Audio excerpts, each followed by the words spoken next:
ታይዞ ያለውን ነገር ከዚህ በፊትም ተወያይተናል፣ ውይይት አድርገናል በተደጋጋሚ። ለመጀመሪያ ጊዜ በከተማ ደረጃ እንደምታስታውሱት ለየትኛውም ቤተ እምነት ከተማ አስተዳደሩ በሰላማዊ መልኩ በህጋዊ መልኩ የማስፋፋት የመሬት የይዞታ ጥያቄ እየመለሰ ያለበት ሁኔታ ነው ያለው ለየትኛውም ቤተ እምነት። ስለዚህ ከመሬት ከይዞታ ጋር ያሉ ጥያቄዎች የሚፈቱት በሰላምና በሰላም ብቻ ነው፣ በውይይት ብቻ ነው፣ በመግባባት ብቻ ነው፣ በመነጋገር ብቻ ነው። ከዚህ ውጪ የሚሆን ነገር ትርጉም የለውም፣ ጥቅም የለውም፣ ውጤትም አያመጣም።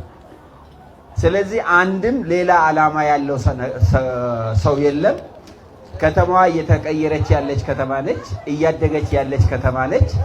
ከተማ ስታድግ ቤተ እምነትም ጭምር ያድጋል ማለት ነው። ስለዚህ የቤተ እምነት ጥያቄ፣ የማስፋፋት ጥያቄ፣ የግንባታ ጥያቄ የሚመለሰው በከተማዋ ልማት ማዕቀፍ ውስጥ ነው። ስለዚህ ይሄ እየተመለሰ ነው ያለው፣ ወደፊትም ይመለሳል። ማንኛውም ጥያቄ ሲኖር በውይይት በመነጋገር በመግባባት እየፈታን የመጣንበት ሂደት አለ። ወደፊትም የሚቀጥለው እሱ ነው። ስለዚህ ከመነጋገር ከጭቅጭቅ የሚተርፍ ከጥል የሚተርፍ መልካም ነገር የለም። እዚህ ያሉት አስተዳዳሪዎችንም የክፍለ ከተማውንም መጅሊስ የአዲስ አበባንም መጅሊስ በጣም በክብር ማመስገን የሚፈልገው ባለፈው መጥቼ ነበረ። እየታጠረ ነው ሲባል ትክክል አይደለም ብዬ ለማየት መጥቻለሁ።